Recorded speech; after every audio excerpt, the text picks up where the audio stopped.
Hello बच्चों। आज हम लोग आए हैं एक नए टॉपिक के साथ और ये नया टॉपिक है कंटिन्यूअस चार्ज डिस्ट्रीब्यूशन का। और इस नए टॉपिक के न्यूमेरिकल्स को हम लोग डिस्कस कराएंगे। पहले इस टॉपिक का थोड़ा सा कंसेप्ट बना लेते हैं तो न्यूमेरिकल आके डिस्कस कराने में आसानी रहेगी। कंटिन्यूअस चार्ज डिस्ट्रीब्यूशन क्या होता है इसको समझ लीजिए। यूनिफॉर्म डिस्ट्रीब्यूशन क्या होता है, नॉन यूनिफॉर्म डिस्ट्रीब्यूशन क्या होता है। अगर हम आपसे एग्जाम्पल लेके बात करें तो मान लेते हैं ये एक बॉडी है ए और ये कोई बॉडी है बी, ठीक है। इसमें जो चार्जेस हैं वो यूनिफॉर्मली डिस्ट्रीब्यूटेड है। चार्जेस पूरी बॉडी में यूनिफॉर्मली डिस्ट्रीब्यूटेड है। ये यूनिफॉर्म डिस्ट्रीब्यूशन है, ठीक है। और यहां पे चार्जेस जो है वो नॉन यूनिफॉर्मली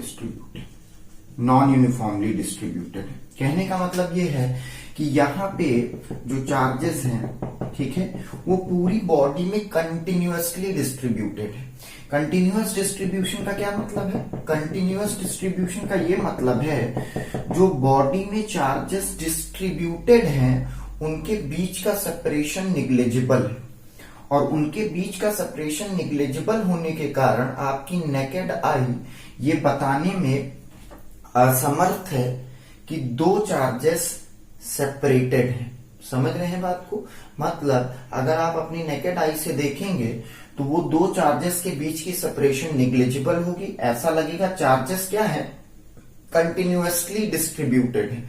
तो ध्यान में एक एग्जांपल से समझ लीजिए कि अगर ये लाइन है, ठीक है, ये लाइन बीच बीच से डिसकंटिन्यूअस है कि नहीं, ठीक है। अगर आप इसको बहुत दूर से देखेंगे तो ये लाइन कंटिन्यूअस दिखाई देगी, ठीक है, कंटिन्यूअस दिखाई देगी। अगर ये लाइन जो है बीच से क्या है, कटी हुई है, दूर से देखते हैं अगर आप तो ये कंटिन्यूअस लाइन दिखाई देगी। उसी तरीके से कुछ ऐसा समझिए जब आपकी नेकेड आई किसी बॉडी को देखती है और बॉडी में चार्जेस जो है वो यूनिफॉर्मली डिस्ट्रीब्यूटेड हैं, अगर, ठीक है, अगर वो यूनिफॉर्मली डिस्ट्रीब्यूटेड हैं और चार्जेस कंटिन्यूअसली डिस्ट्रीब्यूटेड है। कंटिन्यूअस डिस्ट्रीब्यूशन का मतलब इसमें इतने ढेर सारे चार्जेस हैं कि दो चार्जेस के बीच की सेपरेशन जो है, ठीक है, वो इतनी कम है कि आपकी नेकेड आई उसके दो चार्जेस के बीच की सेपरेशन को जज नहीं कर पा रही। तो उसको हम लोग बोलते हैं कंटिन्यूअस चार्ज डिस्ट्रीब्यूशन सिस्टम। और कंटिन्यूअस चार्ज डिस्ट्रीब्यूशन सिस्टम दो तरीके से डिफाइंड है। पहला तरीका है यूनिफॉर्म डिस्ट्रीब्यूशन, दूसरा तरीका है non uniform distribution. By chance मान लेते हैं पहला हमने लिया uniform distribution. Continuous charge distribution के दो तरीके बताए। कंटिन्यूअस चार्ज डिस्ट्रीब्यूशन के दो तरीके बताए हैं,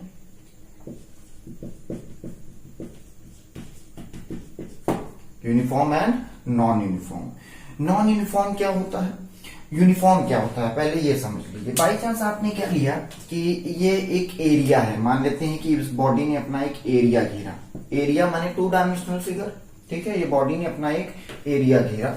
आपने यहाँ पे एक यूनिट एरिया लिया, ठीक है। कंटिन्यूअस चार्ज डिस्ट्रीब्यूशन है यहाँ पे, ठीक है। और आपने एक यूनिट एरिया लिया। इस एक यूनिट एरिया में मान लीजिए 50 चार्जेस आर देयर। मान लेते हैं कि इस एरिया में 50 चार्ज है, एक यूनिट एरिया लिया। अगर इसी बॉडी में आप यहां पे कहीं एक यूनिट एरिया लेते हैं, तो इसमें भी 50 चार्ज होंगे। एक यूनिट एरिया यहां लेते हैं तो इसमें भी 50 चार्ज होंगे। मतलब इस बॉडी पे कहीं पे भी आप एक यूनिट एरिया लेंगे तो उसमें 50 चार्ज मौजूद होंगे। तो इसको बोलते हैं यूनिफॉर्म डिस्ट्रीब्यूशन।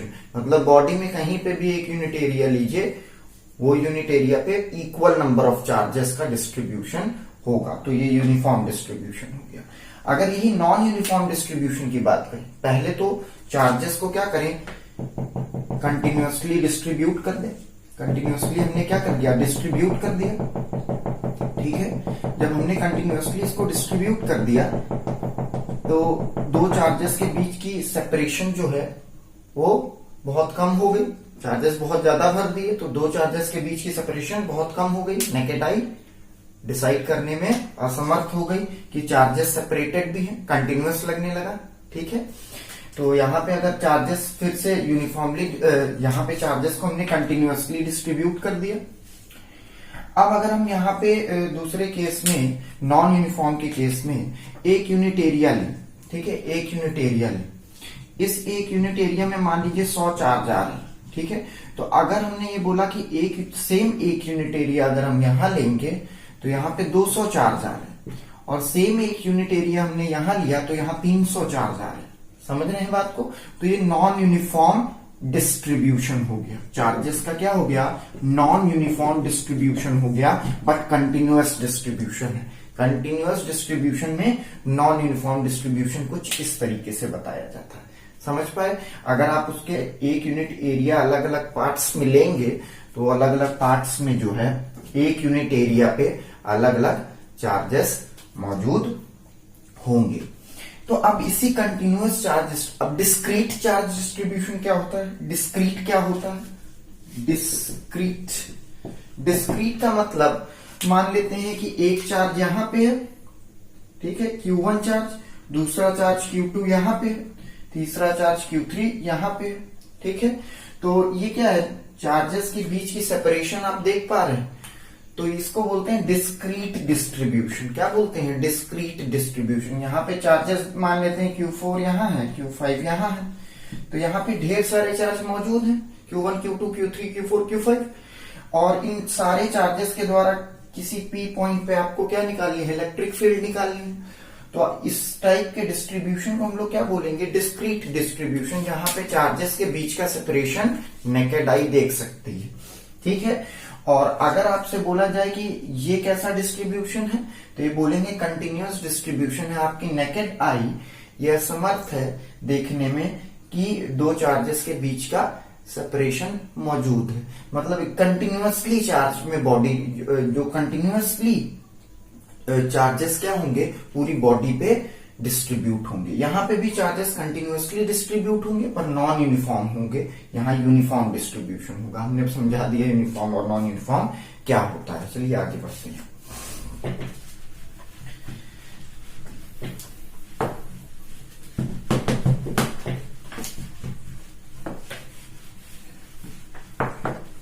ठीक, अब कंटिन्यूअस चार्ज डिस्ट्रीब्यूशन में हम आपको सबसे पहले लीनियर चार्ज डेंसिटी समझा देते हैं। लीनियर चार्ज डेंसिटी क्या होती है? चलिए, सबसे पहला कंटिन्यूअस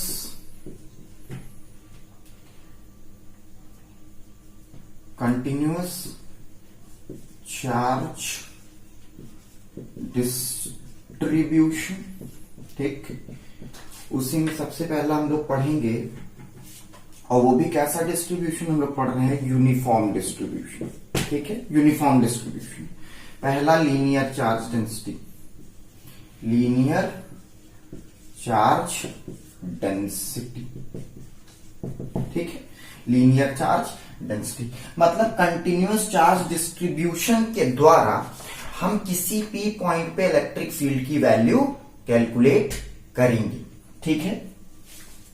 सबसे पहले linear charge density. Linear charge density को लैम्डा से बताया जाता है, डिनोट किया जाता है लैम्डा से।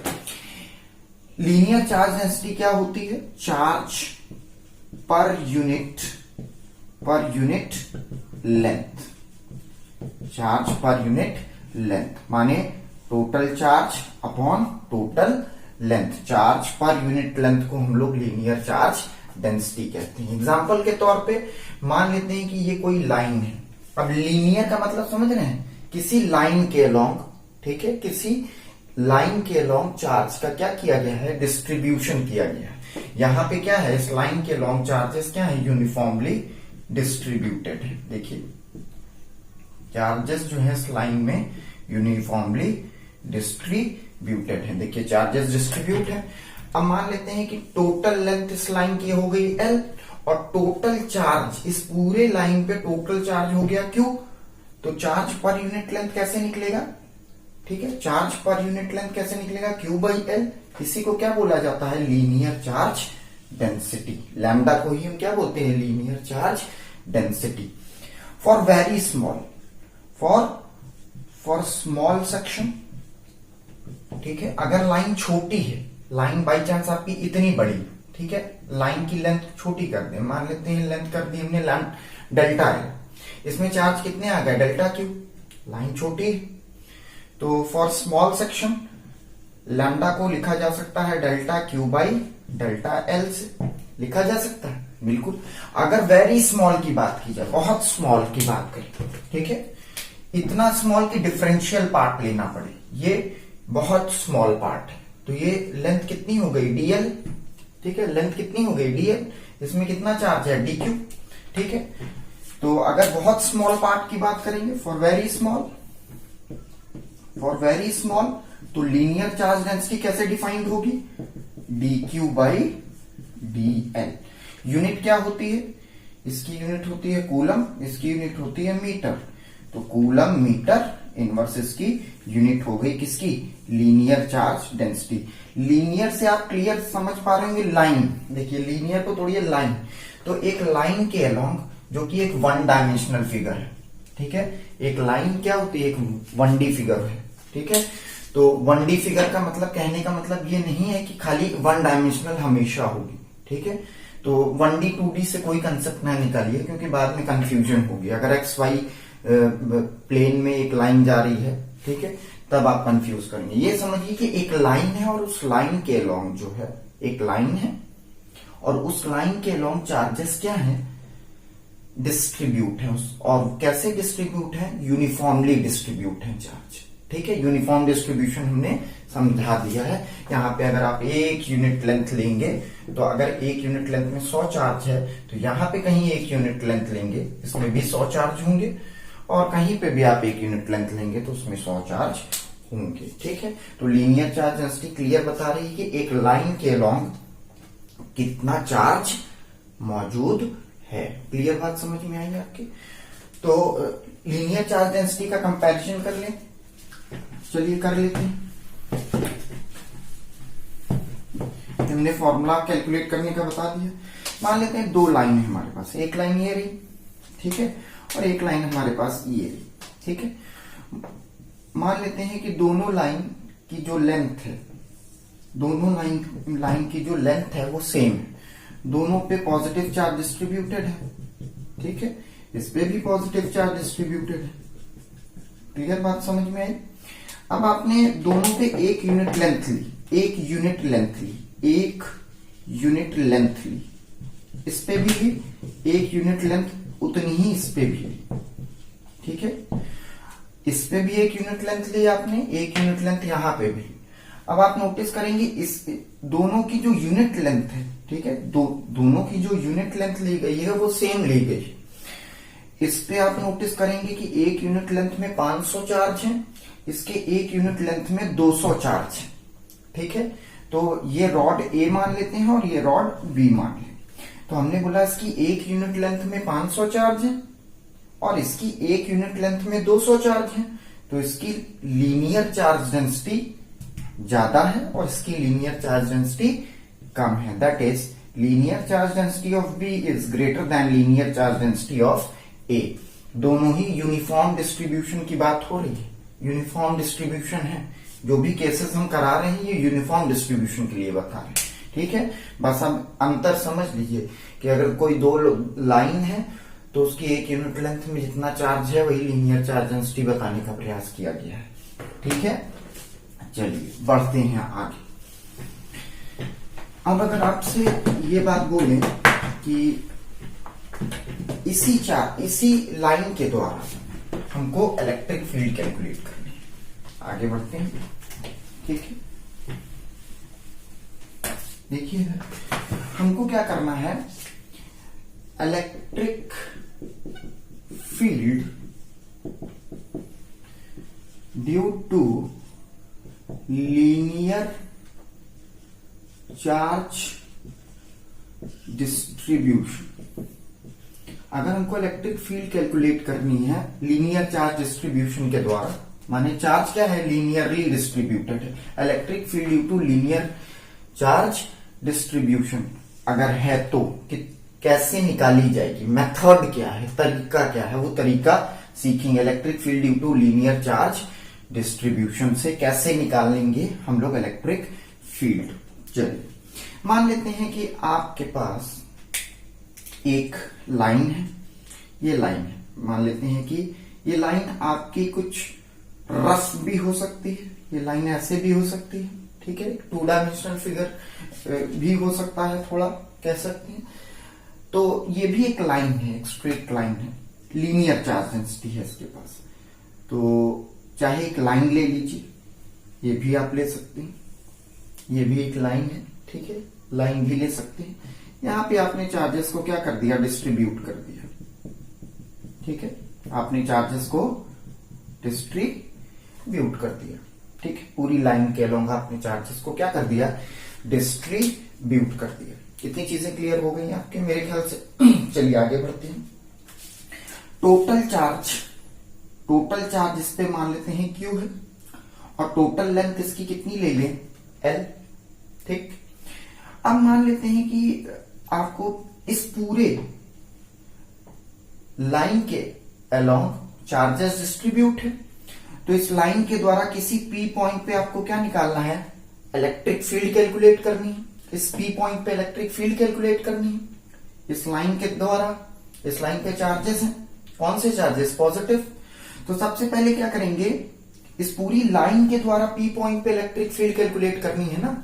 तो एक छोटा सा हमें मेथड समझिए कि हमेशा कंटिन्यूअस चार्ज डिस्ट्रीब्यूशन जब होता है, ठीक है, तो इलेक्ट्रिक फील्ड कैसे कैलकुलेट करते हैं या फोर्स कैसे कैलकुलेट करते हैं, मेथड सेम है। यही मेथड हर जगह अप्लाई करना है, यहां पे कंटिन्यूअस चार्ज डिस्ट्रीब्यूशन होगा, ठीक है।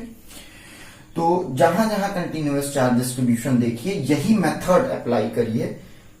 क्या कैलकुलेट करने के लिए, इलेक्ट्रिक फील्ड कैलकुलेट करने के लिए, इलेक्ट्रिक फोर्स कैलकुलेट करने के लिए, समझ रहे हैं। तो अगर इसकी टोटल लेंथ है L, टोटल चार्ज है Q, तो सबसे पहले क्या करिए, एक स्मॉल सेक्शन ले लीजिए। आपको इस पूरे लेंथ, इस पूरी लाइन के द्वारा P पॉइंट पे इलेक्ट्रिक फील्ड कैलकुलेट करनी, ठीक है। तो ये सबसे पहले एक छोटा सा सेक्शन ले लीजिए, छोटे से सेक्शन को बोलिए DL, ठीक है, छोटे से सेक्शन को क्या बोलिए, DL, ठीक है, DL, ठीक। इस छोटे से सेक्शन में मान लीजिए कितना चार्ज है, DQ चार्ज, छोटे से सेक्शन में DQ चार्ज है। इस सेक्शन के द्वारा पहले P पॉइंट पे इलेक्ट्रिक फील्ड कैलकुलेट करिए।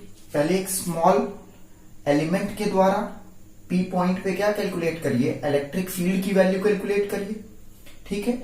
लेट कर लेते हैं इस स्मॉल एलिमेंट से P पॉइंट की दूरी कितनी हो गई, R, मान लेते हैं कितनी दूरी हो गई, R।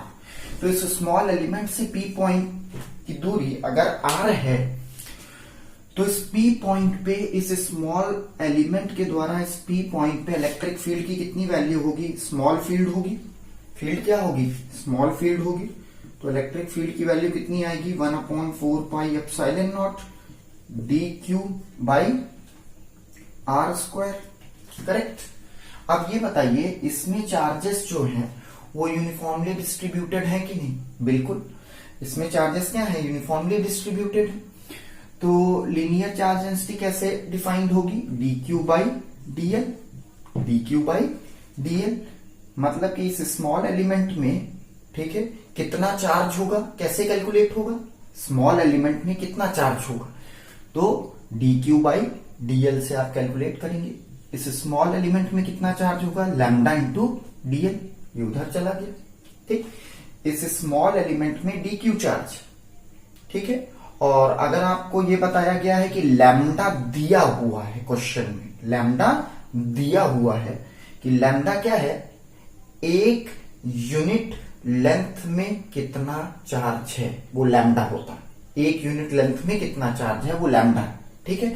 तो DL लेंथ में कितना चार्ज होगा, DL लेंथ में कितना चार्ज होगा, तो लैम्डा इंटू DL, एक यूनिट लेंथ में चार्ज इंटू DL लेंथ आपने क्या ली, एक एलिमेंट लिया, तो एक यूनिट लेंथ में चार्ज इंटू DL से मल्टीप्लाई कर दिया, तो आपको इस एलिमेंट का चार्ज मिल गया। तो DQ चार्ज आपको मिल गया। तो इस DQ को आप बदल लीजिए, 1/4 pi epsilon naught lambda into DL by R²। देखिए बदल दिया। यहां पे हमको क्या मिली, इस स्मॉल एलिमेंट के द्वारा पी पॉइंट पे क्या मिली, इलेक्ट्रिक फील्ड मिली। अब हमको पूरी लाइन के द्वारा चाहिए, ठीक है, तो आपका एक छोटा सा पार्ट के द्वारा मिल गई है इलेक्ट्रिक फील्ड। अब इसको क्या कर दीजिए, इंटीग्रेट कर दीजिए। जब आप इंटीग्रेट करेंगे तो आपको क्या मिलेगा, डीई इंटीग्रेट कर दीजिए 1/4 पाई एप्सिलॉन नॉट, ठीक है, lambda dl upon R square. ठीक, अब जब आप इंटीग्रेट करेंगे तो यहां सर्टन लिमिट लगेगी, कोई लिमिट लगाएंगे आप, ठीक है, याद रखिएगा। जब भी आप कोई क्वेश्चन न्यूमेरिकल करेंगे तो यहां एक लिमिट लगाएंगे, कहां से कहां तक आपको इंटीग्रेट करना है। ये तो 0 से ई तक इंटीग्रेट होगी, ठीक है, 0 से ई तक इंटीग्रेट होगी। इंटीग्रेट क्यों किया, क्योंकि हम पहले एक स्मॉल एलिमेंट के द्वारा निकाले इलेक्ट्रिक फील्ड पी पॉइंट पे। अब हम क्या कर दें, इंटीग्रेट करने से हमको पूरी लाइन के द्वारा पी पॉइंट पे इलेक्ट्रिक फील्ड की वैल्यू मिल जाएगी। जब भी कंटिन्यूअस चार्ज डिस्ट्रीब्यूशन की बात हो, ठीक है, जब भी कंटिन्यूअस चार्ज डिस्ट्रीब्यूशन की बात हो तो हमेशा पहले एक स्मॉल एलिमेंट के द्वारा इलेक्ट्रिक फील्ड निकालेंगे या इलेक्ट्रिक फोर्स निकालेंगे, दोनों के लिए सेम मेथड अप्लाई होगा, ठीक है। पहले एक स्मॉल एलिमेंट के द्वारा इलेक्ट्रिक फील्ड निकालेंगे, फिर उसको क्या करेंगे, इंटीग्रेट कर देंगे। इंटीग्रेट करने पे क्या होगा, इंटीग्रेट करने पे आपको आसानी रहेगी कैलकुलेट करने में, ठीक है। अब जैसे यहां पे एग्जांपल इंटीग्रेट करेंगे तो कहां से कहां तक कर देंगे, 0 से एल तक, क्योंकि जो स्मॉल एलिमेंट लिया है वो हमने डीएल लिया है। जो स्मॉल एलिमेंट हमने लिया है वो क्या लिया है, डीएल लिया है, ठीक है, स्मॉल एलिमेंट डीएल लिया है। अब ये DL element DL plus integrate करने का मतलब DL plus DL plus DL plus DL plus DL, total length कितनी हो जाएगी, एल हो जाएगी, ठीक है। अगर हम 0 से शुरू करें तो यहां से यहां तक की लेंथ पूरी एल कवर हो गई। तो अगर हम यहां से छोटे छोटे DL plus DL plus DL plus DL plus DL ऐसे जोड़ते जाएं तो एल लेंथ तक पहुंचेंगे। तो ये इंटीग्रेट बोल रहा है कि 0 से एल तक इंटीग्रेट कर दीजिए, क्योंकि जो एलिमेंट है वो आपने डीएल लिया है, ठीक है। तो कुछ इस तरीके से आपको मान के चलिए कि लीनियर चार्ज डेंसिटी के द्वारा क्या निकालना है, इलेक्ट्रिक फील्ड को कैलकुलेट करना है। ये हमने मेथड बताया, हर जगह ये मेथड अप्लाई कर सकते हैं, एक छोटा सा तरीका सीख लीजिए। चलिए सरफेस चार्ज डेंसिटी के बारे में जानकारी लेंगे। कंटिन्यूअस चार्ज डिस्ट्रीब्यूशन का जो सेकंड आपको पार्ट समझना है, सेकंड जो डिस्ट्रीब्यूशन समझना है वो कंटिन्यूअस सरफेस चार्ज डेंसिटी के लिए समझना। चलिए सरफेस चार्ज डेंसिटी ले लेते हैं, क्या होती है देखिएगा। सरफेस चार्ज डेंसिटी को डिफाइन करें, सरफेस चार्ज डेंसिटी, ठीक है। लीनियर चार्ज डेंसिटी पीछे पड़ी, एक लाइन के लॉन्ग चार्ज डिस्ट्रीब्यूट होगा, linear charge density.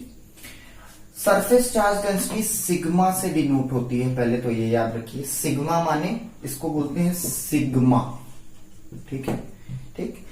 Surface charge density का मतलब कि मान लेते हैं कि ये कोई आपकी बॉडी है जो कि एरिया घेर रही है, एरिया सरफेस एरिया हो सकता है, ठीक है, या कोई 2 डायमेंशनल फिगर है तो वो अपना एक एरिया घेरेगा, ठीक है। सरफेस एरिया भी हो सकता है या एक एरिया भी हो सकता है, ठीक है। मान लेते हैं कि ये आपका कुछ एरिया है, फिर ये कुछ आपने एरिया लिया, तो अगर इस एरिया में हमने बाई चांस मान लीजिए कि एक इस स्मॉल सेक्शन ले लिया, ये है डेल्टा एस एरिया, ठीक है। डेल्टा एस एरिया में कितना चार्ज होगा, डेल्टा क्यू चार्ज होगा, क्लियर। तो सरफेस चार्ज डेंसिटी माने एक यूनिट एरिया में कितना चार्ज है, charge in a unit area, एक यूनिट एरिया में कितना चार्ज है वही सरफेस चार्ज डेंसिटी बताती है। तो मान लेते हैं कि हमने एक बड़ा एरिया था ये, उसमें एक छोटा सा एरिया ले लिया डेल्टा एस, ठीक है, क्या ले लिया, डेल्टा एस। तो डेल्टा एस में चार्ज कितना है, delta Q by delta S क्या बताएगा, सरफेस चार्ज डेंसिटी। अगर ये एरिया बहुत स्मॉल लिया है, ठीक है, बहुत स्मॉल एरिया लिया है, डीएस एरिया लिया है और उसमें चार्ज कितना है, डी क्यू, तो यही सरफेस चार्ज डेंसिटी कैसे डिफाइन होगी, डीएस बाई डी क्यू से। क्लियर। और अगर हमने एरिया बहुत बड़ा लिया हुआ है एस, ठीक है, और एरिया हमने बड़ा लिया हुआ है एस, और इसमें चार्ज मान लेते हैं कैपिटल क्यू, ठीक, तो सरफेस चार्ज डेंसिटी कैसे डिफाइंड होगी, क्यू बाई एस। यूनिट होती है इसकी कूलम मीटर माइनस 2। याद रखिएगा, सरफेस चार्ज डेंसिटी का मतलब एक यूनिट एरिया में कितना चार्ज है, एक यूनिट एरिया में कितना चार्ज है, वही क्या बताता है, सरफेस चार्ज डेंसिटी। चलिए, कहने का मतलब ये है कि एरिया गिर रहा है तो एक 2 डायमेंशनल फिगर है, लाइन है तो वो लगभग 1 डायमेंशनल फिगर होगी, ठीक है।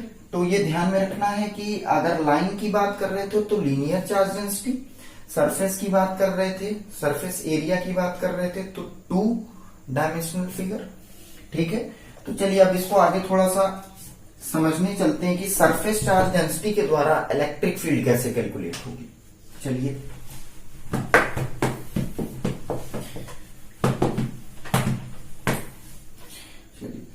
हम क्या कैलकुलेट करने जा रहे हैं, electric field.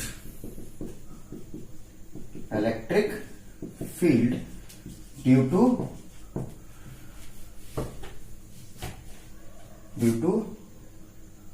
Surface charge distribution, ठीक है, सरफेस चार्ज डेंसिटी के द्वारा बताई जाएगी, ठीक है। मान लेते हैं कि हमने क्या ले लिया, एक एरिया ले लिया, ये एक एरिया है हमारे पास, इस एरिया में चार्जेस यूनिफॉर्मली डिस्ट्रीब्यूटेड है, देखिए इस एरिया में चार्जेस यूनिफॉर्मली डिस्ट्रीब्यूटेड है। क्लियर। अब हमको इस पी पॉइंट पे फिर से इलेक्ट्रिक फील्ड निकालनी है, पी पॉइंट पे इलेक्ट्रिक फील्ड निकालनी है, ठीक है। तो हम क्या करेंगे, सबसे पहले एक छोटा सा एरिया लेंगे, जैसे पीछे किया था, छोटा सा एरिया लिया, इस एरिया को आप बोल दीजिए डीएस, इसमें चार्ज कितना बताइए, डीक्यू। अगर हम बोले सिग्मा इसकी क्या है, सरफेस चार्ज डेंसिटी है, तब माने सरफेस चार्ज डेंसिटी कितनी है, इस एरिया में एक यूनिट एरिया में कितना चार्ज है वो सिग्मा बताएगा, चार्ज इन यूनिट एरिया, वो सिग्मा बताएगा, एक यूनिट एरिया में कितना चार्ज है, सिग्मा, ठीक है। तो ये क्या हो गई, सरफेस चार्ज डेंसिटी हो गई सिग्मा। हमने यहां एक एलिमेंट लिया डीएस, इसमें कितना चार्ज है, डीक्यू। पहले इस स्मॉल एलिमेंट के द्वारा पी पॉइंट पे क्या कैलकुलेट करेंगे, इलेक्ट्रिक फील्ड। तो यहां से इस स्मॉल एलिमेंट से ये दूरी कितनी ले लें, आर ले लिए। तो इस स्मॉल एलिमेंट के द्वारा पी पॉइंट पे इलेक्ट्रिक फील्ड कितनी होगी बेटा, जाहिर सी बात है, अभी पीछे भी कैलकुलेट करने का तरीका बताया था, इलेक्ट्रिक फील्ड का मैग्नीट्यूड होगा 1/4 pi epsilon naught dq by are square. अब आपको बहुत अच्छे से मालूम है इस स्मॉल एलिमेंट में कितना चार्ज होगा, बोलिए, sigma equals to dq by ds होता है। अब देखिए, एक यूनिट एरिया में अगर इतना चार्ज है, ठीक है, एक यूनिट एरिया में अगर इतना चार्ज है तो ds एरिया में कितना चार्ज होगा, सिग्मा इंटू ds, इसको उधर भेज दे, dq। एक यूनिट एरिया में जितना चार्ज है, ठीक है, वो ये रहा, उसको ds से मल्टीप्लाई कर देंगे तो ये पता चल जाएगा कि ds में कितना चार्ज है, dq चार्ज, ठीक है, समझ गए। एक यूनिट एरिया का चार्ज इंटू जितना एरिया लिया है उससे मल्टीप्लाई कर दें, एक यूनिट एरिया में इतना चार्ज, उसको जितना एरिया लिया उससे मल्टीप्लाई कर दें तो इस एरिया का चार्ज निकल गया dq, ठीक है। तो यहां पे dq को क्या लिख सकते हैं, 1/4 pi epsilon naught sigma into ds by are square into dE, ठीक है। स्मॉल एरिया है तो इलेक्ट्रिक फील्ड भी क्या होगी, स्मॉल होगी। अब आपको जाहिर सी बात है, हमने बहुत स्मॉल एलिमेंट के लिए लिया है, फिर हम क्या कर दें, इंटीग्रेट कर दें, इंटीग्रेट करेंगे तो लिमिट लगा देंगे, dE इंटीग्रेट कर दीजिए, लिमिट अपने हिसाब से देख लीजिए कि कहां पे लिमिट आपको लेनी है, 1/4πε0 ds/r²।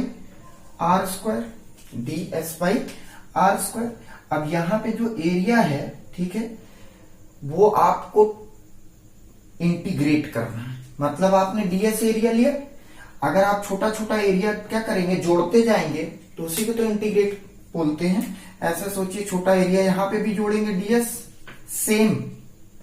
सेम यूनिट का एरिया लेना है। ds यहां लिया तो ds यहां पे भी ds लेंगे, यहां पे भी ds लेंगे। ऐसे ढेर सारे आप क्या ले लेंगे, छोटे छोटे छोटे एरिया को सम अप करेंगे तो आपको क्या मिल जाएगी, नेट फील्ड मिल जाएगी।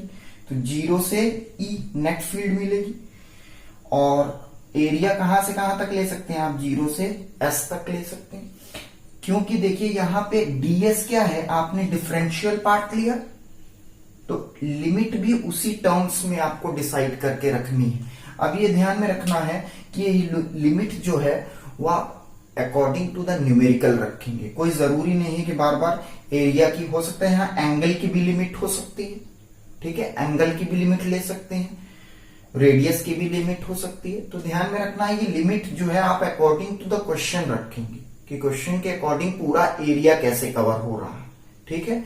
वहां पीछे भी लीनियर चार्ज डेंसिटी में भी आपको ये चीज ध्यान में रखनी है कि लिमिट आप क्वेश्चन के अकॉर्डिंग रखेंगे।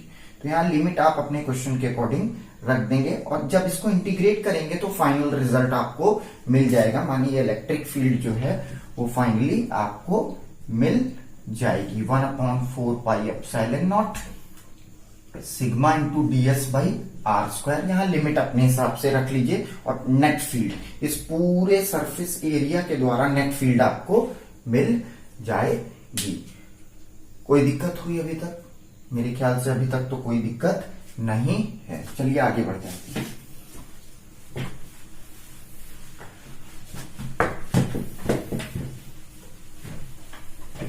अब हम लोग आएंगे वॉल्यूम चार्ज डेंसिटी पे। किस पे आएंगे? वॉल्यूम चार्ज डेंसिटी पे, ठीक है। ये भी कंटिन्यूअस डिस्ट्रीब्यूशन का थर्ड पार्ट है। See that is volume charge density, ठीक है। इसको रो से डिनोट करते हैं। ये क्या है? रो, RHO, रो से डिनोट करते हैं। सिंबल और थोड़ा ठीक से बना सकते हैं, ठीक है। ये क्या बताता है? बाई चांस आपके पास वॉल्यूम है, आपके पास वॉल्यूम है, ठीक है। ये एक वॉल्यूम ले लिया हमने, 3 डायमेंशनल फिगर, ठीक है। इस वॉल्यूम में मान लेते हैं कि एक छोटा सा वॉल्यूम आपने माना ये, ठीक है। इस वॉल्यूम को डेल्टा वी ले लें। तो रो क्या बताता है? एक यूनिट वॉल्यूम में कितना चार्ज। रो क्या बताता है? एक यूनिट वॉल्यूम में कितना चार्ज है। तो एक यूनिट वॉल्यूम में चार्ज आप निकालोगे तो वो कितना होगा? Delta Q by delta we for small section के लिए, ठीक है, स्मॉल सेक्शन के लिए, ठीक है। वेरी स्मॉल सेक्शन के लिए क्या होगा? dq/dv, ठीक। बहुत स्मॉल सेक्शन के लिए। थोड़े बिग सेक्शन के लिए बात करें तो q/v, ठीक है। मान लेते हैं बड़ा वाला है तो total charge q, total volume v, q/v। Small section के लिए डेल्टा q/डेल्टा v। वेरी स्मॉल सेक्शन के लिए वेरी स्मॉल, ठीक है, तो dq/dv that is charge per unit volume. Charge per unit volume, यही क्या बताता है? Volume charge density. इसकी यूनिट क्या होती है? कूलम मीटर -3, या कह सकते हैं कूलम पर मीटर क्यूब। एक यूनिट वॉल्यूम में कितना चार्ज है। अब इसी के द्वारा हमको क्या निकालना है? इलेक्ट्रिक फील्ड निकालनी। वैसे ही मेथड अप्लाई करेंगे जैसे हमने पीछे बताया था, ठीक है। चलिए कर लेते हैं। हमने क्या लिया? एक वॉल्यूम लिया, ठीक है, और इसके अंदर इस पूरे वॉल्यूम में क्या है?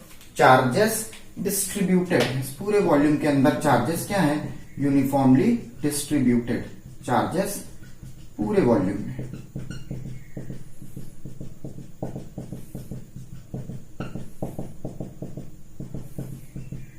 ठीक। अब इस पूरे वॉल्यूम के द्वारा आपको पी पॉइंट पे इलेक्ट्रिक फील्ड कैलकुलेट करनी, या हो सकता है फोर्स भी कैलकुलेट करनी पड़ सके, इलेक्ट्रिक फोर्स भी। तो मेथड सेम अप्लाई करेंगे कैलकुलेट करने का, ध्यान में रखिएगा। तो आपने क्या लिया, इस पूरे वॉल्यूम के द्वारा पी पॉइंट पे इलेक्ट्रिक फील्ड निकालनी है, तो एक स्मॉल सेक्शन लेने के लिए एक बहुत स्मॉल एलिमेंट ले लें। ये आपने बहुत स्मॉल एलिमेंट लिया, ये एलिमेंट का वॉल्यूम कितना लेने, डीवी। एलिमेंट का वॉल्यूम कितना लेने, डीवी। इसमें चार्ज कितना बता दें, डीक्यू। पहले इस स्मॉल एलिमेंट के द्वारा पी पॉइंट पे इलेक्ट्रिक फील्ड लेट कर लें कि इस स्मॉल एलिमेंट से दूरी कितनी है, आर, जैसे पीछे कर रहे थे। इस स्मॉल एलिमेंट में कितना चार्ज है, डीक्यू, ठीक है। उससे पहले एक बात और ध्यान में रख लीजिए, क्वेश्चन में दिया रहेगा रो, दिया रहेगा रो माने चार्ज इन यूनिट वॉल्यूम। एक यूनिट वॉल्यूम में कितना चार्ज है, वो रो है। एक यूनिट वॉल्यूम में रो चार्ज है। तो ये बताइए डीवी वॉल्यूम में कितना चार्ज होगा, rho is equals to d q by d v, d q is equals to rho into d v, ठीक है। माने इस डीवी वॉल्यूम में अगर एक यूनिट वॉल्यूम में इतना चार्ज है, तो जितना वॉल्यूम आपने स्मॉल सेक्शन का लिया है, स्मॉल एलिमेंट जो आपने लिया है, उससे मल्टीप्लाई कर दें। एक unit volume into the volume that you have considered, उससे मल्टीप्लाई कर दें। एक unit volume into dv will give us dq charge. मतलब इस स्मॉल एलिमेंट में, डीवी एलिमेंट में कितना चार्ज है, डीक्यू चार्ज है, ठीक है। इस डीक्यू चार्ज के द्वारा पी पॉइंट पे इलेक्ट्रिक फील्ड कितनी होगी, डीई मॉड के अंदर 1/4 pi epsilon naught d q by are square. Small element से यहाँ के बीच की दूरी दे रखी है 1/4 pi epsilon naught. D Q को क्या लिख सकते हैं, रो डीवी बाई आर स्क्वायर। अब ये बताइए स्मॉल एलिमेंट के द्वारा इलेक्ट्रिक फील्ड स्मॉल होगी, ठीक है। अब इसको हमको पूरे वॉल्यूम के द्वारा इलेक्ट्रिक फील्ड निकालनी है, तो क्या करिए, इंटीग्रेट कर दीजिए। इंटीग्रेट करेंगे तो क्या मिलेगा, देखिए dE is equals to 1/4 pi epsilon naught rho dv by are square. अब ये ध्यान में रखिए कि जब आप इंटीग्रेट करेंगे तो लिमिट जो है वो क्वेश्चन के अकॉर्डिंग लगाएंगे। जो भी आपको यहाँ पे वेरिएबल होगा, जो भी यहाँ पे वेरिएबल होगा, वेरिएबल का मतलब जो चेंज हो रहा है, जो चेंज हो रहा है, ठीक है, उसी के टर्म्स में यहाँ लिमिट रखेंगे। बार बार अलग अलग क्वेश्चन में लिमिट अलग अलग होगी, ये स्टेप बार बार बदलेगा, ठीक है, लिमिट वाला। तो यहाँ अपने अकॉर्डिंग आप लिमिट रख लेंगे। यहाँ की लिमिट तुमको पता है 0 से E, और यहाँ की अभी सिर्फ समझाने के पॉइंट से लिमिट कितनी मिल रही है, 0 से V। तो जब आप सॉल्व करेंगे तो आपको टोटल फील्ड पूरे वॉल्यूम के थ्रू टोटल फील्ड आपको मिल जाएगी E, ठीक है। वो कितनी होगी, 0 से V जब आप इसको इंटीग्रेट करते हैं तो, ठीक है। चलिए आगे एक न्यूमेरिकल अब देखते हैं, इसी से रिलेटेड कंटिन्यूअस चार्ज डिस्ट्रीब्यूशन से रिलेटेड एक न्यूमेरिकल देखते हैं, ठीक है। तो हमने 3 प्रकार के चार्ज डिस्ट्रीब्यूशन पढ़े। पहला लैम्डा, ठीक है, पहला लैम्डा, दूसरा सिग्मा, तीसरा rho. Linear charge density, surface charge density, volume charge density, ठीक है। एक यूनिट लेंथ में कितना चार्ज है, वो लैम्डा। एक यूनिट एरिया में कितना चार्ज है, सिग्मा। एक यूनिट वॉल्यूम में कितना चार्ज है, वो रो। क्लियर। चलिए अब नेक्स्ट हम लोग क्या देखते हैं, एक न्यूमेरिकल देखने चलते हैं कि न्यूमेरिकल इसी पे बेस्ड, इसी टॉपिक पे बेस्ड न्यूमेरिकल जरूरी है आपको समझना, ताकि आप आगे के न्यूमेरिकल्स जो हैं वो थोड़ा सा इजीली सॉल्व कर पाए, कंसेप्ट बना दें आपको। बच्चों न्यूमेरिकल करने से पहले एक छोटी सी बात अपने ध्यान में रख लीजिए, जो अभी ने समझाई है, मे भी आपको कंफ्यूजन थोड़ा सा लगा हो वहां पे। देखिए हम क्लियर कर दे रहे हैं कि ये टोटल लेंथ हमने कितनी ली है, इसकी टोटल लेंथ L ली है, टोटल चार्ज कितना लिया है, Q। अब एक स्मॉल एलिमेंट लिया हमने, इस स्मॉल एलिमेंट में कितना चार्ज है, DQ, और ये एलिमेंट कितना ले लें, DL लेंथ का ले लें, ठीक है। तो इस स्मॉल एलिमेंट में DQ चार्ज होगा, वो चार्ज निकालने का तरीका हमने बताया। अगर क्वेश्चन में दिया रहता है लैम्डा, लैम्डा माने एक यूनिट लेंथ में चार्ज, तो 1 यूनिट लेंथ में चार्ज इंटू डीएल से मल्टीप्लाई कर दे तो dq चार्ज आ गया। इस यूनिट लेंथ, इस इतनी डीएल लेंथ में चार्ज dq आ गया।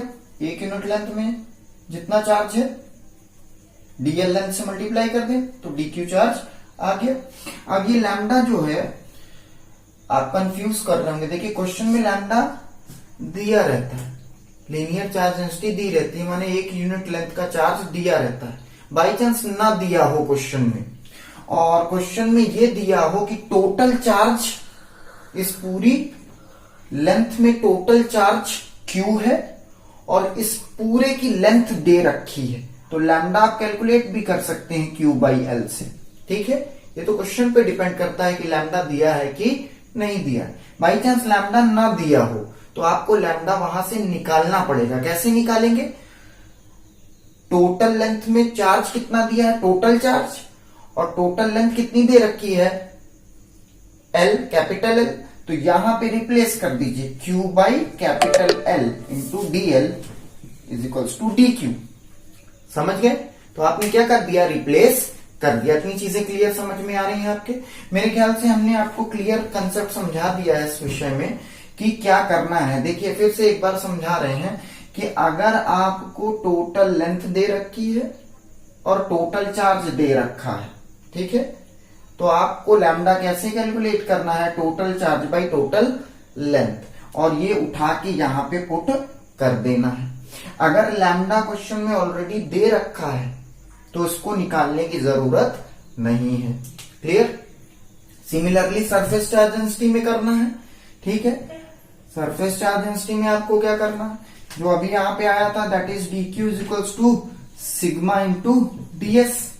ठीक है, अगर ये बोला जाए क्वेश्चन में कि सिग्मा क्या है, 1 यूनिट एरिया में चार्ज, ये दिया गया हो क्वेश्चन में ऑलरेडी, ठीक है, तो आप सिग्मा की वैल्यू डायरेक्ट पुट कर देंगे। अगर बाई चांस ना दिया गया होता, ठीक है, तो दिया क्या गया होता, दिया ये गया होता कि इस पूरे एरिया में टोटल चार्ज Q है और टोटल एरिया कितना है, S है। ठीक है, तो सिग्मा आप निकाल सकते थे, total charge upon total surface area, तो d q is equals to sigma की वैल्यू पुट कर दीजिए Q by S into d S. Clear बात समझ में आई? तो यहां पे वॉल्यूम के लिए भी आप ऐसे ही कर सकते हैं। ठीक है, that is rho into d v, that is rho अगर दिया है क्वेश्चन में तो ठीक है, अगर क्वेश्चन में नहीं दिया है तो रो निकाल लीजिए। कैसे निकालेंगे, तो क्वेश्चन में ये जरूर दिया होगा टोटल चार्ज और टोटल वॉल्यूम दिया होगा, तो वहां से आप रो कैलकुलेट कर लीजिए, क्यू बाई वी उठा के वैल्यू पुट कर दीजिए, q by v into dv d q. Clear बात समझ में आई? तो ये कंसेप्ट दिमाग में रखिए। अब न्यूमेरिकल करेंगे तो बेहतर रहेगा, आपका अंडरस्टैंड होना जरूरी है न्यूमेरिकल के बेसिस पे कि आप समझेंगे कैसे। चलिए बच्चों, ये एक हमने क्वेश्चन लेके आए हैं जो कि हम डिस्कशन में लाए हैं। ये कंटिन्यूअस चार्ज डिस्ट्रीब्यूशन के ऊपर क्वेश्चन है, मतलब चार्जेस जो कंटिन्यूअसली डिस्ट्रीब्यूटेड होते हैं। चलिए क्वेश्चन देख लेते हैं, इसको सॉल्व करते हैं। जो मेथड हमने पीछे आपको एक्सप्लेन किया है वही मेथड अप्लाई करेंगे। बिना अप्लाई किए तो हम पॉसिबल नहीं है कि फिजिक्स समझ पाए, तो अप्लाई करने चलते हैं। उसी मेथड को अप्लाई करेंगे और कैलकुलेट करेंगे इलेक्ट्रिक फील्ड। क्वेश्चन क्या है, a rod of length L, एक रॉड है जिसकी लेंथ है एल, ठीक है, इस पे चार्जेस यूनिफॉर्मली डिस्ट्रीब्यूटेड है। ठीक है, a rod of length L has a total charge Q, total charge Q दे रखा है, ठीक है, distributed uniformly along its length. ठीक है, it is bent in the shape of semi circle. अब इसको सेमी सर्कल शेप में क्या कर दिया गया है, बेंट कर दिया गया। चार्जेस अब ऐसे डिस्ट्रीब्यूट होंगे, देखिए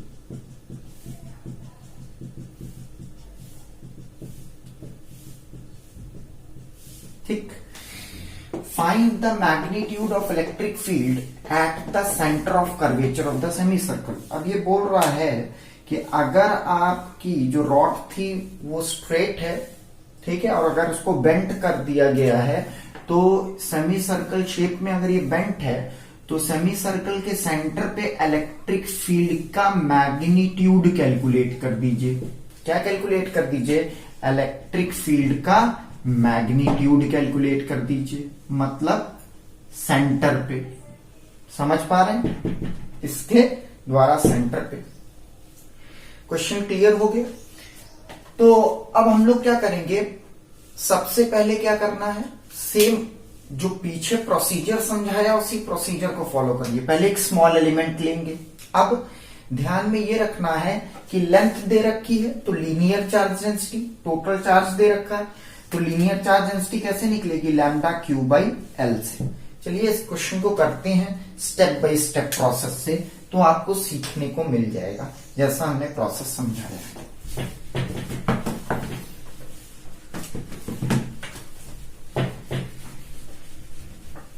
अगर हम आपसे ये बोले कि एक रॉड है और उसको सेमी सर्कल में क्या कर दिया गया है, बेंट कर दिया गया है। देखिए ये सेमी सर्कल हो गया, ठीक। और आपको सेंटर पे क्या निकालनी है, इलेक्ट्रिक फील्ड की वैल्यू निकालनी है सेंटर पे, ठीक है। चार्जेस जो है उसके सरफेस पे यूनिफॉर्मली डिस्ट्रीब्यूटेड है। सरफेस का मतलब उसके लेंथ पे, लेंथ का मतलब सेमी सर्कल का पेरिफेरल लेंथ पे। ये सरफेस नहीं है, ये पेरिफेरल लेंथ है, बाउंड्री, ठीक है। ये देखिए चार्जेस यहां पे डिस्ट्रीब्यूटेड। अब मान लेते हैं कि सेमी सर्कल का कुछ रेडियस है आर, रेडियस हम कितना ले लें, आर। चलिए क्वेश्चन के अकॉर्डिंग लेट द लैम्डा कितना होगा, let the lambda be linear charge density, let the lambda be linear charge density. अब आपको टोटल चार्ज दिया हुआ है Q, क्वेश्चन में पढ़िए। टोटल लेंथ दे रखी है L, टोटल लेंथ क्या दे रखी है, L। देखिए क्वेश्चन में पढ़िए, क्वेश्चन यही बोल रहा है, टोटल लेंथ L दे रखी है। रॉड की टोटल लेंथ कितनी दे रखी है, L, और टोटल चार्ज कितना है, Q। तो लीनियर चार्ज डेंसिटी कितनी होगी, लीनियर चार्ज डेंसिटी का मतलब एक यूनिट लेंथ में कितना चार्ज है, Q by L। Total charge upon total length, एक यूनिट लेंथ का चार्ज आ गया। अब इस लेंथ को किसमें मोड़ दिया गया, इस लेंथ को किसमें मोड़ दिया गया, सेमी सर्कल में। सेमी सर्कल का रेडियस हमने कितना लिया, स्मॉल आर, ठीक है। ये इसका स्मॉल आर रेडियस हो गया। तो एल लेंथ किसके बराबर हो गई, पाई आर के बराबर हो गई। देखिए रॉड की जो लेंथ है एल, रॉड की जो लेंथ है एल, वो पाई आर के बराबर हो गई। पाई आर क्या हो गई, सेमी सर्कल का सरकमफरेंस, सेमी सर्कल की सरकमफरेंस। चलिए बढ़ते हैं आगे धीरे धीरे। अब सबसे पहला स्टेप आपको क्या समझाया था, एक स्मॉल पोर्शन लेना है, एक स्मॉल एलिमेंट लेना है। ये हमने एक स्मॉल एलिमेंट लिया, ठीक, step by step. Small element लिया, इस स्मॉल एलिमेंट को हम डीएल लेंथ का ले लें, इसमें कितना चार्ज ले लें, डीक्यू चार्ज ले लें, ठीक है। इस स्मॉल एलिमेंट के थ्रू सेंटर पे, इस स्मॉल एलिमेंट के थ्रू सेंटर पे इलेक्ट्रिक फील्ड इस डायरेक्शन में पीई। स्मॉल एलिमेंट है तो इलेक्ट्रिक फील्ड भी क्या होगी, स्मॉल होगी, होगी कि नहीं, बिल्कुल क्लियर बात समझ में आई आपके, मेरे ख्याल से क्लियर बात आपके अब समझ में आ रही है जो हम समझाना चाह रहे थे पीछे, ठीक है। तो एक स्मॉल एलिमेंट लिया, उस स्मॉल एलिमेंट के थ्रू इस ओ पॉइंट पे इलेक्ट्रिक फील्ड इस डायरेक्शन में, ठीक है। अब ये एंगल हम कितना ले लें, थीटा। ये एंगल थीटा ले लें, ये एंगल भी आप कंसिडर कर सकते थे, यहां से भी एंगल कंसिडर कर सकते थे, वो तो आप पे डिपेंड कर रहा है। हमने वर्टिकल लाइन से एंगल कितना ले लिया, थीटा, ठीक है। आप भी एंगल चाहे यहां से लीजिए, यहां से लीजिए, आप चाहे जैसे कर सकते हैं, पर एक सिंपलेस्ट वे में हम सॉल्व करना चाह रहे हैं। तो ये एंगल हम क्या हो गया, ये एंगल हमने कितना ले लिया, थीटा। चलिए आगे बढ़ते हैं, सिचुएशन को आगे थोड़ा सा बढ़ाते हैं। इसका मैग्नीट्यूड कैलकुलेट कर ले।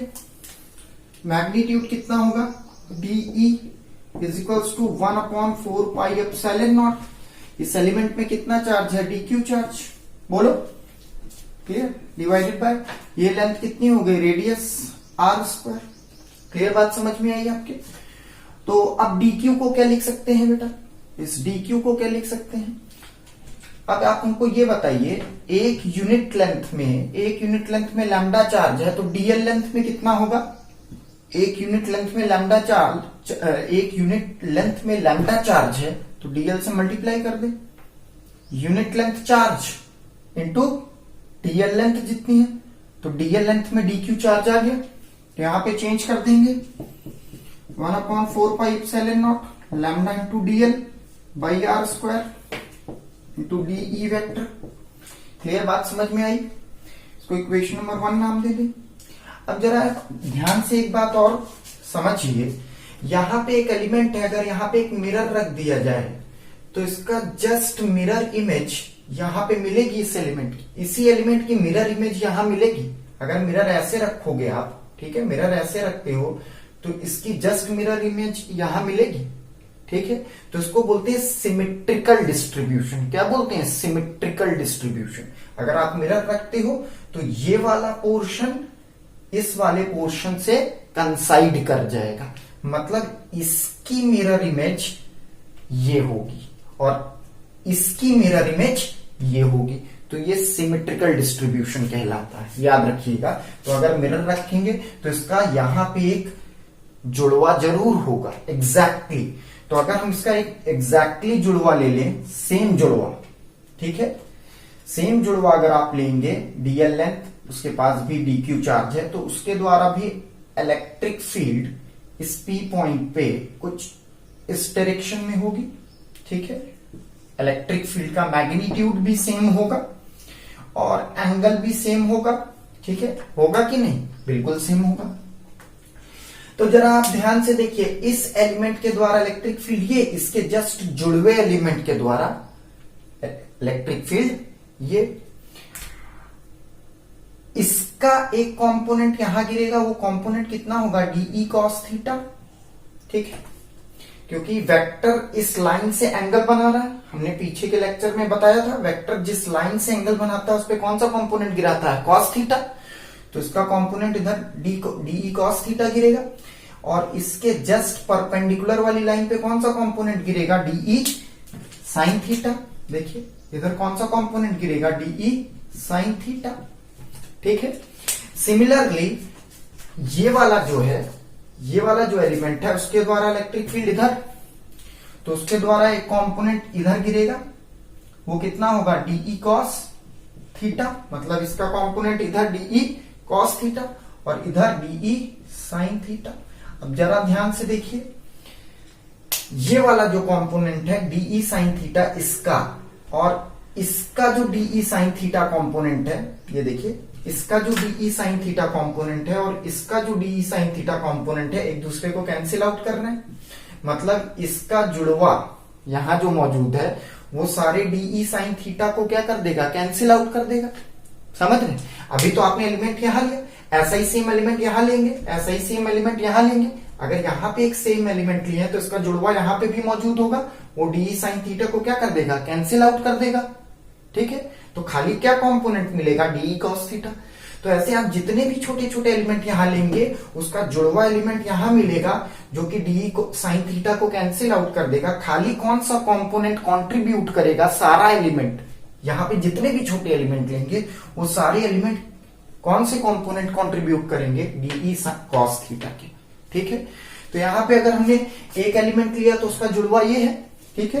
तो टोटल डीई आपको अगर बोला जाए तो टोटल फील्ड कितनी होगी, टोटल फील्ड क्या होगी, इस एलिमेंट के द्वारा और इस एलिमेंट के द्वारा, दोनों एलिमेंट साइमल्टेनियसली लें अगर, तो नेट फील्ड पी पॉइंट पे कितनी होगी, सॉरी नेट फील्ड सेंटर पे कितनी होगी, ये एलिमेंट और ये एलिमेंट दोनों को कंसिडर किया जाए साइमल्टेनियसली, तो नेट फील्ड कितनी होगी, 2 डीई कॉस थीटा। देखिए कैसे, इसने भी अपना कंपोनेंट इधर दिया, इसने भी अपना कंपोनेंट दिया, तो दोनों कंपोनेंट जुड़ गए साइमल्टेनियसली। दो कंपोनेंट ले रहे हैं, एक कंपोनेंट ये, एक कंपोनेंट ये, साइमल्टेनियसली। तो ये आपकी field I 2DE cos theta. इतनी बात मेरे ख्याल से समझ में आ रही है आपको। चलिए अब थोड़ा सा और आगे इलैबोरेट करते हैं, आगे बढ़ते हैं।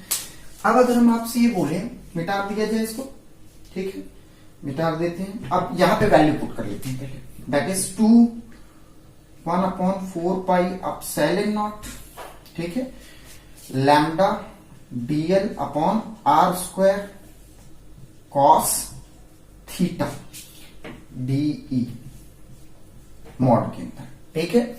अब यहां से cos थीटा को रिप्लेस नहीं किया जा सकता, ठीक है, तो हम किसको रिप्लेस करेंगे? dl को रिप्लेस करेंगे। dl को कैसे रिप्लेस किया जा सकता है? देखो यहां पे जो हमने dl एलिमेंट लिया है, dl एलिमेंट ने कुछ एंगल बनाया, किससे? dl एलिमेंट ने कुछ एंगल बनाया, देखिए इधर d थीटा एंगल बन रहा है, ठीक है। dl एलिमेंट ने कुछ एंगल बनाया सेंटर पे, dl एलिमेंट ने कुछ एंगल बनाया सेंटर पे, कितना? d theta. क्लियर बात समझ में? अगर यहां d थीटा एंगल बनाया तो ये क्या हो जाएगा? आर्क। ये क्या हो जाएगा? आर्क।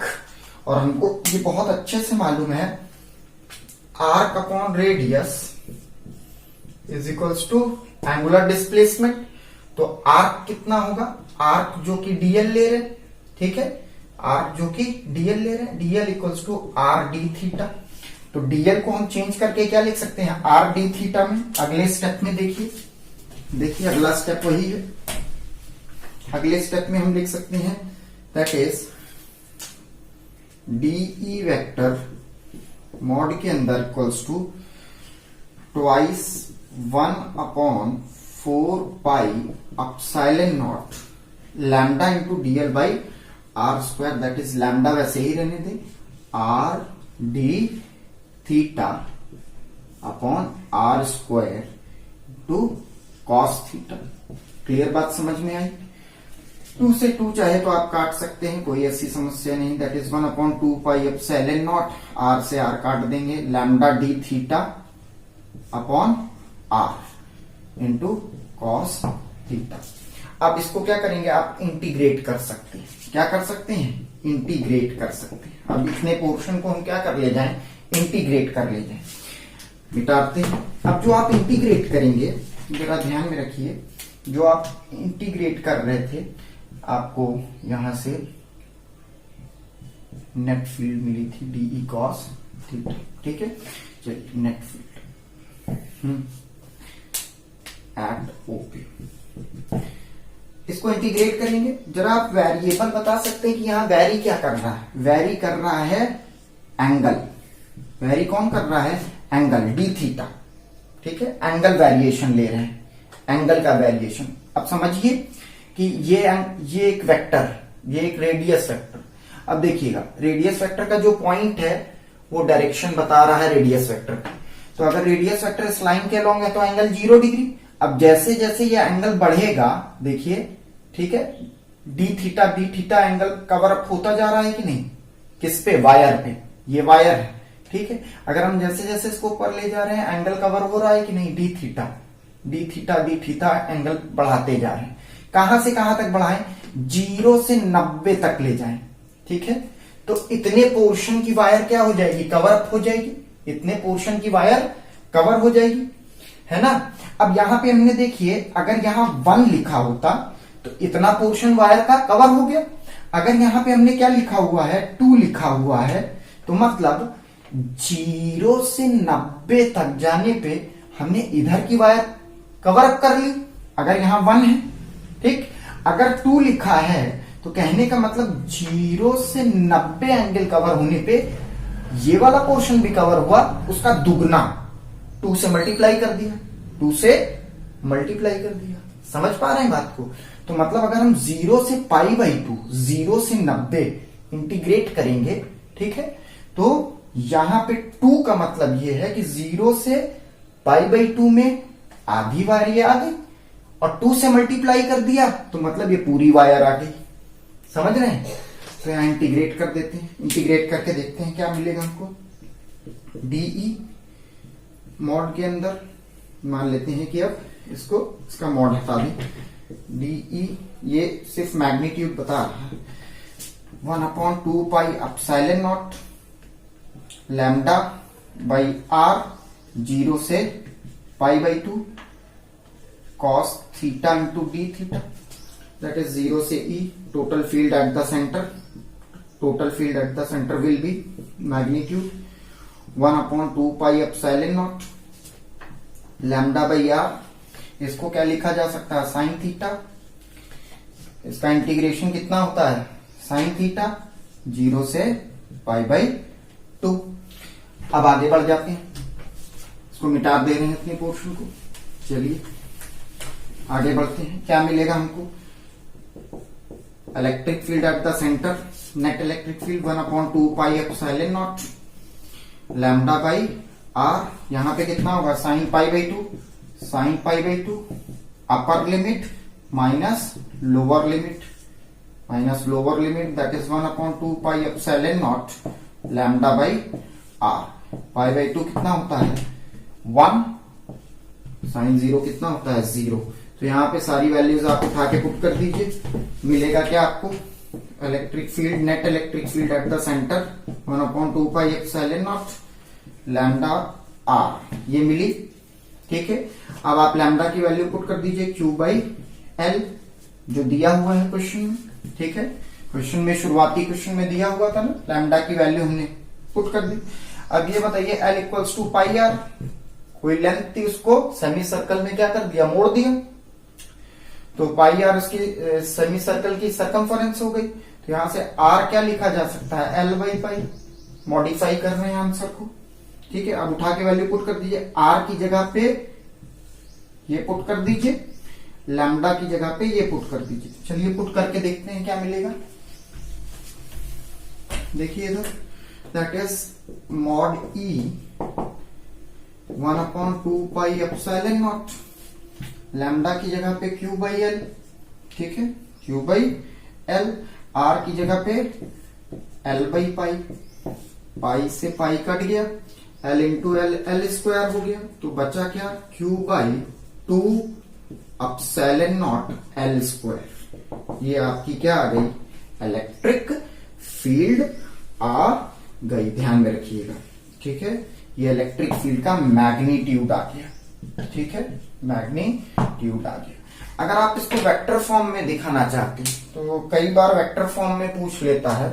तो अगर वेक्टर फॉर्म में दिखाना चाह रहे हैं तो ऊपर वाला टर्म क्या हो जाएगा? प्लस जे कैप, नीचे वाला टर्म क्या हो जाएगा? Minus J cap. जाहिर सी बात है, ऊपर वाला वाई एक्सेस प्लस जे कैप, नीचे वाला minus J cap. Net field आपको देखिए नीचे ही तो मिल रही है, ये कंपोनेंट तो कट जा रहे हैं, ये कंपोनेंट कट जा रहे हैं, तो नेट फील्ड नीचे की ओर मिल रही है। तो यहाँ पे अगर वेक्टर फॉर्म में बताना चाहते हैं तो वेक्टर फॉर्म में बता दीजिए। E vector equals to Q/2 epsilon naught L square minus J cap. Minus J cap के लॉन्ग इलेक्ट्रिक फील्ड की डायरेक्शन है। ठीक है, क्योंकि आपको क्या चाहिए? डायरेक्शन बताने के लिए यूनिट वेक्टर चाहिए। तो जे कैप क्या है? यूनिट वेक्टर है, उसके opposite direction minus J cap. ठीक है, तो electric field minus J cap के अलोंग है। ये मैग्नीट्यूड हो गया, ये डायरेक्शन हो गया। चलिए ऐसे ही कुछ और अच्छे न्यूमेरिकल पे वर्क करेंगे नेक्स्ट लेक्चर में, जिसमें हम बाइसेक्टर के क्वेश्चंस लेके आएंगे। मैक्सिमम फोर्स कब होगी बाइसेक्टर पॉइंट पे, और हम लेके आएंगे कि चार्ज लीक कैसे हो रहा है, उसका रेट ऑफ लीक निकालना सीखेंगे, dQ/dt निकालना सीखेंगे, rate of leak of charge निकालना सीखेंगे। और भी बहुत बेहतरीन क्वेश्चंस के साथ डिस्कशन में आएंगे। थोड़ा सा आपको जरूरत यह है कि कंसेप्ट डेवलप करने के लिए अच्छी अच्छी बुकों की स्टडी जरूर करते रहिए। बिना उसके पॉसिबल नहीं है कि अच्छे कंसेप्ट डेवलप कर पाए। होपफुली नेक्स्ट लेक्चर में आएंगे तो न्यूमेरिकल के साथ आएंगे, और अच्छे न्यूमेरिकल के साथ आएंगे। जैसे हमने बताया लीक ऑफ चार्ज के न्यूमेरिकल, बायसेक्टर पॉइंट पे फोर्स कितनी होगी, मैक्सिमम फोर्स की वैल्यू, ये सब कुछ क्वेश्चंस हैं जो कि बोर्ड और कॉम्पिटिटिव में बहुत पूछे जाते हैं, उसका कंसेप्ट बहुत यूज होता है कॉम्पिटिटिव एग्जाम्स में भी। तो थोड़ा सा आप ध्यान में रखिए, कंसेप्ट बनाने के लिए ये प्रोसेस आपको जो हमने पीछे अभी समझाया था वही अप्लाई करके दिखा दिया। तब तक के लिए धन्यवाद। नेक्स्ट लेक्चर में कुछ नहीं मिलकर देखेंगे।